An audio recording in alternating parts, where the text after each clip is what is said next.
President.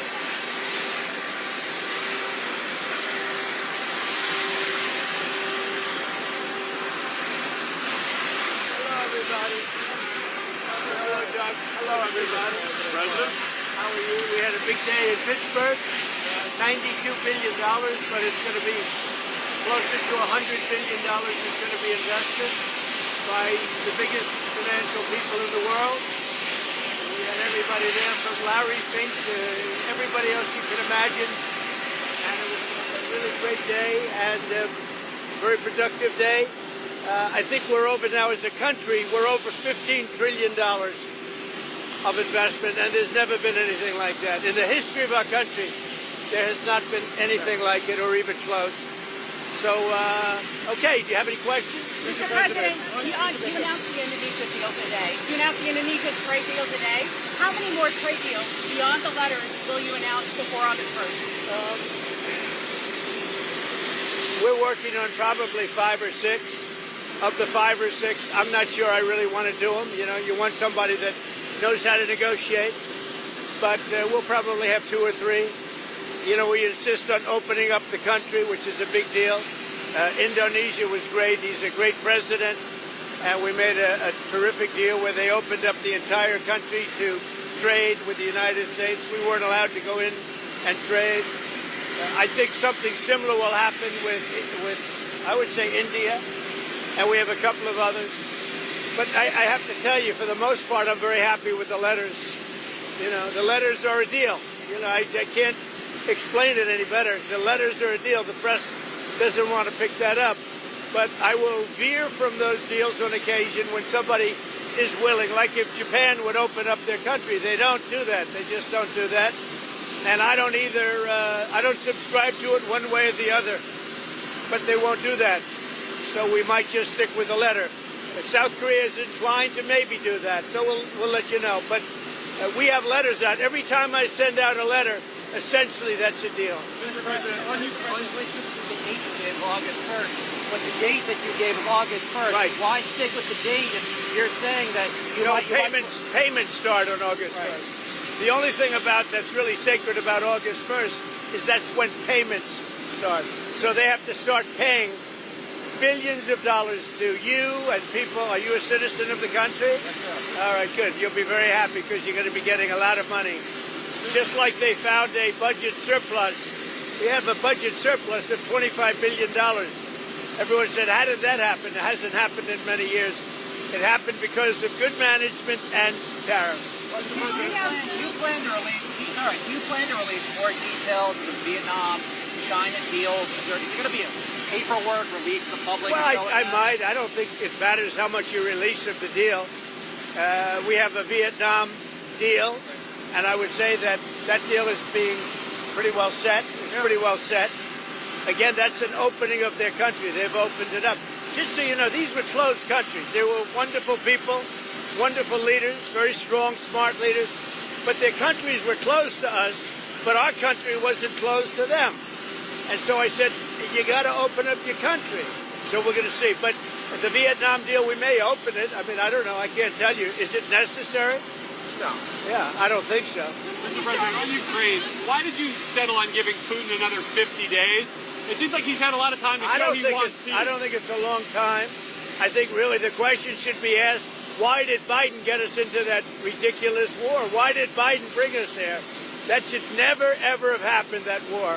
This is Biden's war. I'm just trying to end it because we're saving a lot of lives. Why do you think his opinion will change in 50 days when it hasn't over the last... Well, a lot of opinions change very rapidly. Might not be 50 days. Might be much sooner than 50 days. Well, to that end, when do you think the first Patriot missiles, some of these weapons that our allies will buy... they're already being shipped. From what countries? They're coming in from Germany and then replaced by Germany, and in all cases, the United States gets paid back in full. So what's happening, as you know, is the European Union, if you look, mostly European Union stuff, but let's put it in the form of NATO. It's very similar. But NATO is going to pay us back for everything. In some cases, we're going to be paid back by countries of the European Union directly. Are we starting to see those? But we're always getting our money back in full. So we're not going to have any more investment to make. We're getting our money back in full.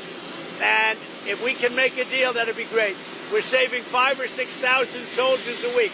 They're Russian and they're Ukrainian soldiers. They're not American soldiers. And we won't have boots on the ground. But it's a shame. 5,000. Last week they say 7,100 soldiers, both Russian and Ukraine, were killed. Can I ask you about Iran? Have you seen any progress in talks with Iran? We haven't really heard about that in a while. Well, they want to talk. I'm in no rush to talk. They would like to talk. I'm in no rush to talk because we obliterated their site. They'd have to start all over. In fact, it's obliterated to the point that it's not usable anymore. They'd have to pick a different mountain. That mountain is so blown up inside and so unstable that they would have to pick a different mountain. Our people really did the job. Yes, please. On the Fed, sir, would you fire Jerome Powell over the Treasury renovation? Well, he spent $2.5 million building this place. I have to say this. I think he's terrible. I think he's a total stiff. But the one thing I didn't see him as a guy that needed a palace to live in. You talk to the guy, it's like talking to nothing. It's like talking to a chair. No personality, no high intelligence, no nothing. But the one thing I would have never guessed is that he would be spending $2.5 billion to build a little extension onto the Fed. Is that a fireable Nobody's offense? ever seen. I think it sort of is, because if you look at his testimony to the House and the Senate, you take a look at the testimony, it's under it. That whole thing is, he's not talking about the problem. It's a big problem. $2.5 billion, and that's $2.5 billion now. That's going to be a lot more money than $2.5 billion to expand, and with all of that to house thousands of people to give him information, and yet out of the 71 economists, and they included me and one other person got it right. I got it right, and one other genius got it right. They had everybody else was wrong. 69 were wrong, and 2 were right. I was one of them. And I don't have a lot of people. I have Howard. I have Doug. I have a few people. He has thousands of people, and he got it wrong. No, I think when you spend $2.5 billion on really a renovation, I think it's pretty disgraceful. Have you spoken to President Putin since your announcement yesterday? No, I have not. Do you think when you speak to him on the phone, does he say that he wants peace? Yeah, What is he does. What is he saying? He says he wants peace. He does. So far, it's all talk and no action. But, you know, if you think about it, India, Pakistan, we did so many. The Congo, and, I mean, look at the deals we've made. We made all these peace deals. Look at Rwanda. It was an impossible deal to make with the Congo. I made that. I made all of these deals, Serbia, Kosovo, and here's the one deal.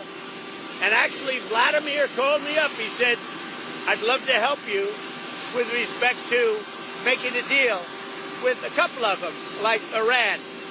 I'd love to help you. I say, Vladimir, I only want to help with one deal, Russia, because you're the only deal that we're not doing too well on. He oftentimes he said, no, he wants peace.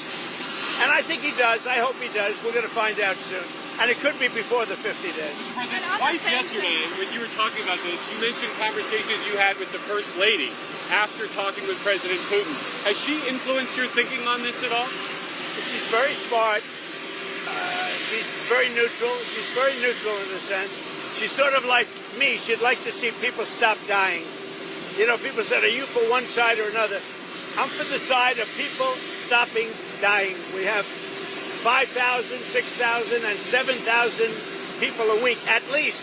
And that doesn't include people from the cities and towns that are having rockets lobbed in there. I mean, people are dying in the cities and towns, too. But we're talking about 7,100 in the last 8 days died. And I'm for stopping that. On the Fed chair, sir, is Scott Bessent, your Treasury Secretary, your number one option whenever Jerome Powell leaves? Or well, he's an option. Is he your top and he's option? very good. Well, he's not, because I like the job he's doing. Right. That's why he's not. You couldn't do both, sir? I'd like the job. I don't know if he was on the plane. Was he on the plane? I don't know. Maybe he wasn't. But I do like the job he's done. Right. So in that sense, probably not that much of an option. Right. Scott's been great. He's been terrific. He did a good job today. He's a very soothing force. You know, he's soothing. All right. Mr. President, The pharmaceuticals. The pharmaceuticals will be tariffed probably at the end of the month. And we're going to start off with a low tariff and give the pharmaceutical companies a year or so to build. And then we're going to make it a very high tariff because we got to move them in. Look, there's two ways you do it. You make money or you have them move here so they don't have to pay the tariff. Those are the two ways. The pharmaceutical companies are moving back to America where they should be. Semiconductors, sir, is that in the same timeline?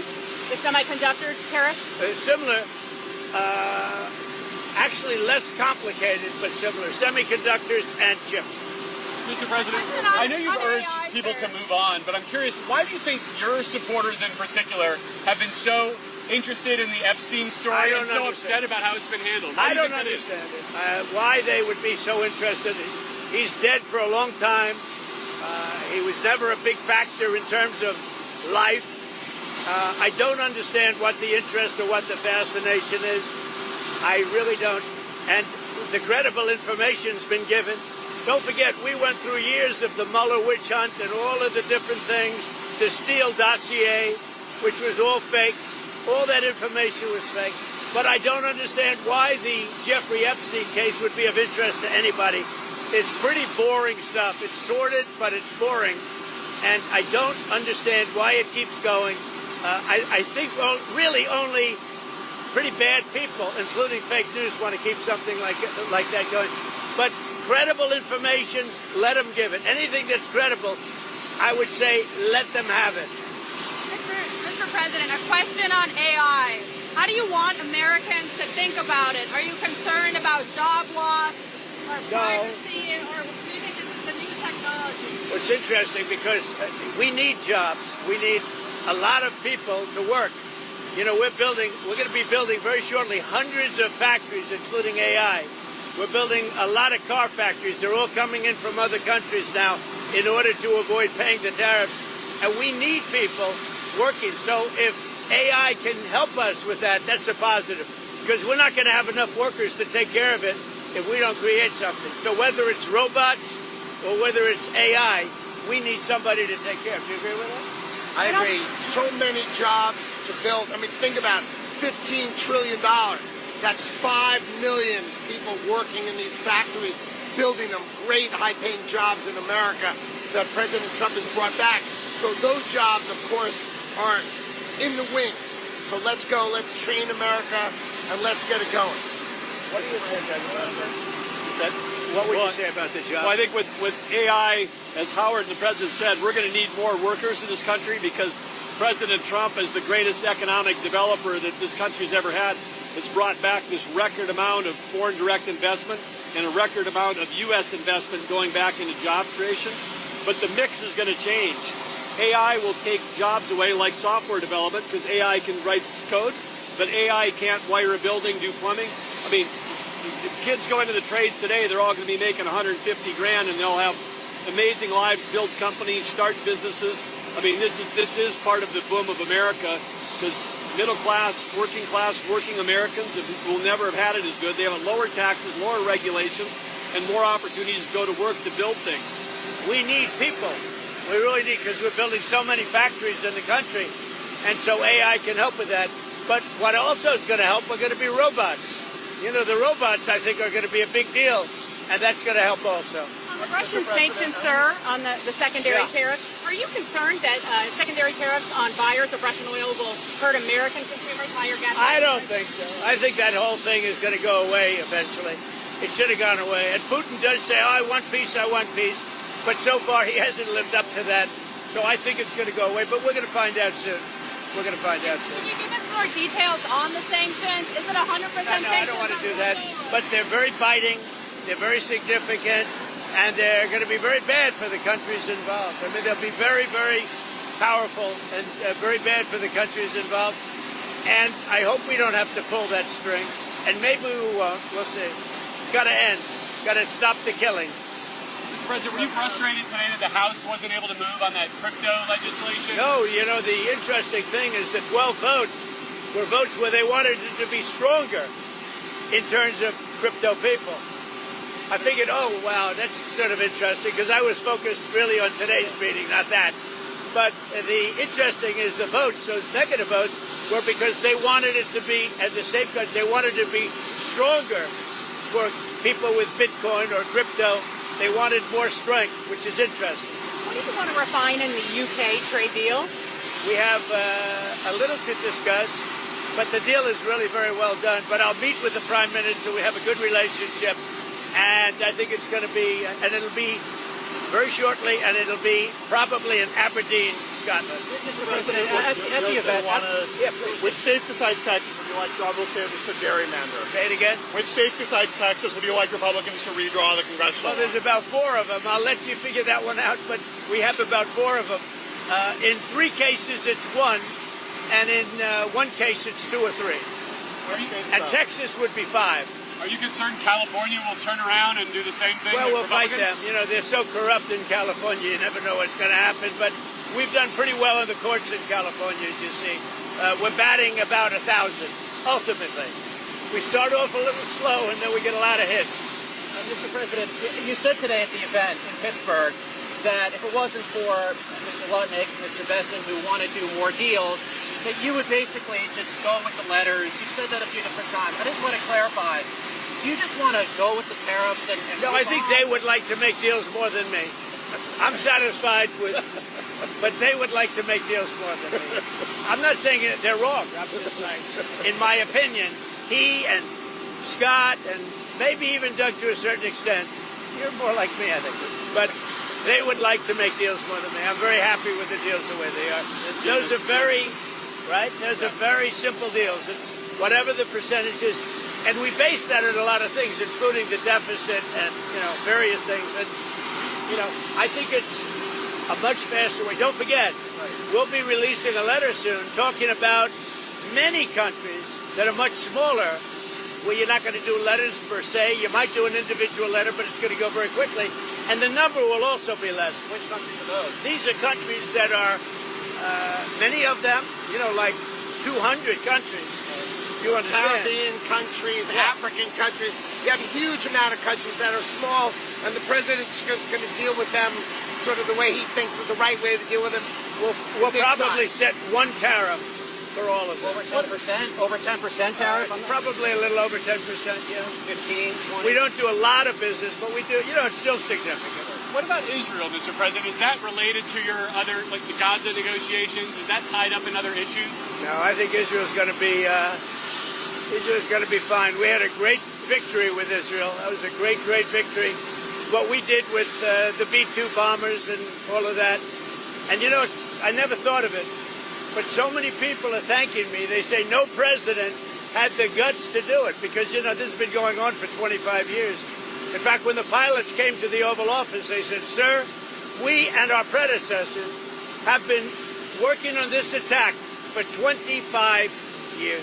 Have a good time, everybody. Thank you, President. Thank you.